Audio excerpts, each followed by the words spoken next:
You'll feel a little bit of a stretch here, okay? If you feel any discomfort, I want you to let go. Okay? Your job is just to relax.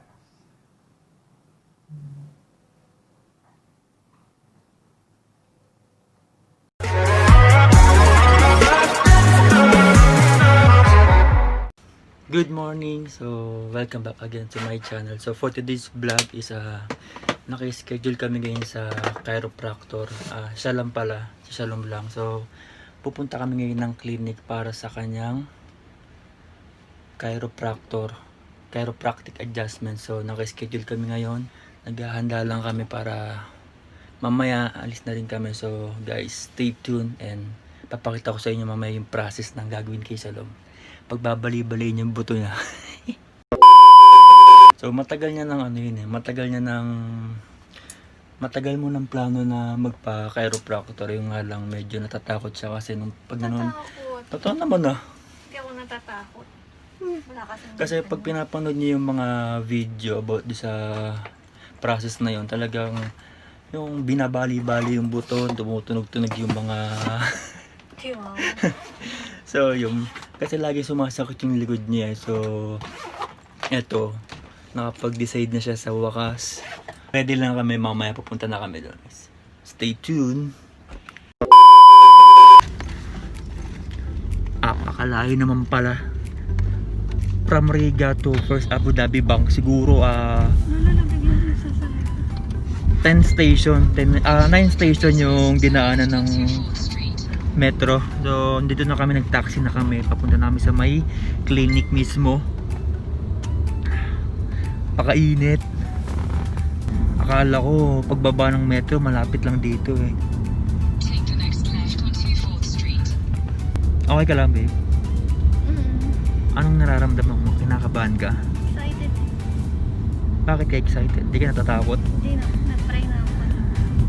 Hindi ka natatakot? Babaliin yung buto mo. Ano mo?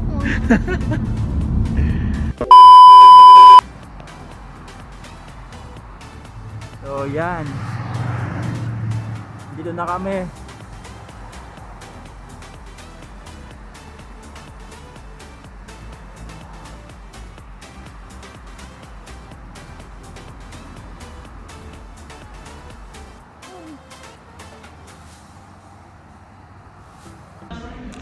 Dito na kami sa may clinic. Hintay lang namin yung doctor. Antay lang kami. Standby lang guys, maya maya it's showtime na. 2 hours later.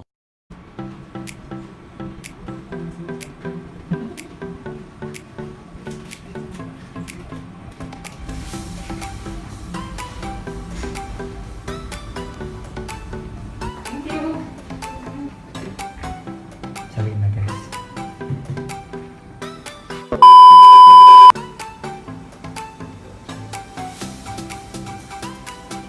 Put your hands by your side. If I push down here, do you feel any pain in your neck at all? Just a little bit of discomfort? Okay, and if I lift up here, does this feel better, worse, or no different? Okay. Can you lie down on your stomach, please? Facing this way? Yes, face down in the paper.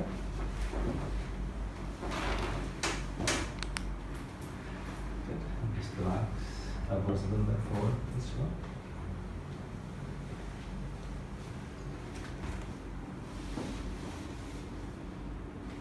And relax.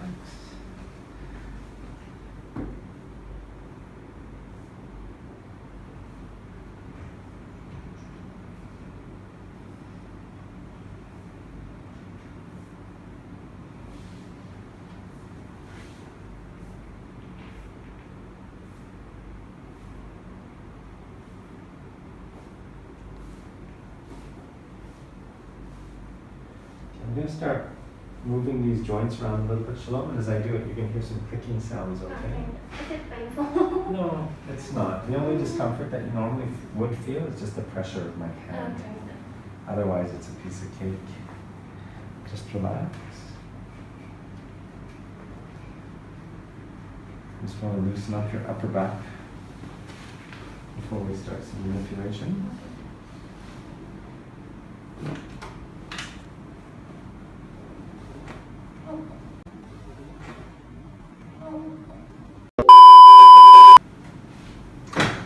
relax as much as you can. Again, just rest. Good. Can you turn on your side facing me, please?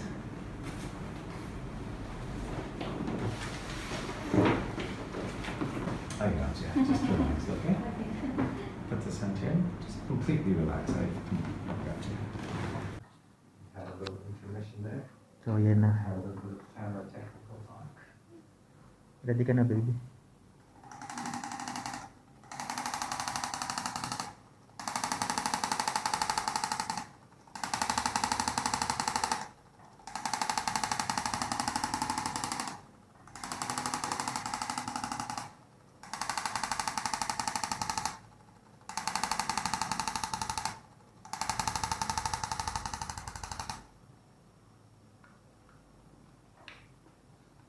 Parang binabare na dyan, baby.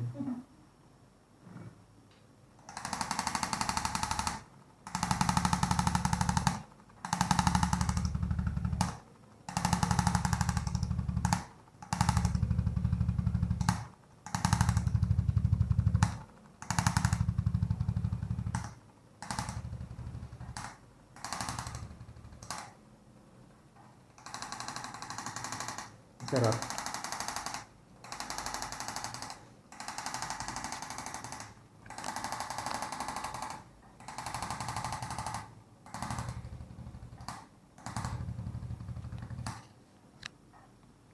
So, habang binabare na siya, ito, nag-up and down to. Ayun, tapos na.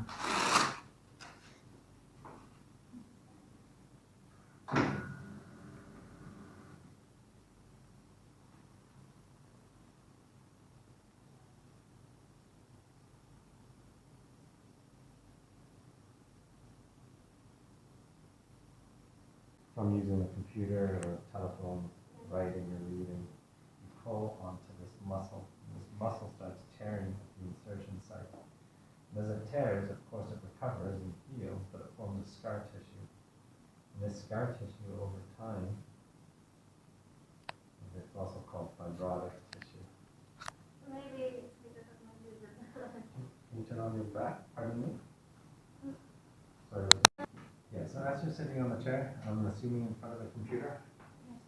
And so that's when the head forward usually starts. And when your head goes forward, you start straining that muscle. Yes. From morning until after. Yeah.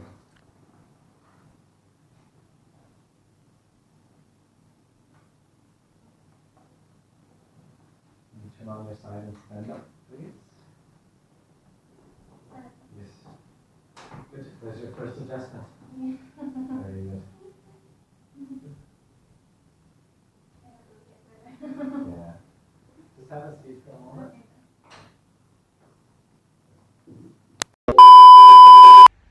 What's up, guys? So, nasa bahay na kami, nakauwi na kami at sobrang nakakapagod. Ang haba ng biyahe. Sa next time, baby ko na lang pumunta doon na.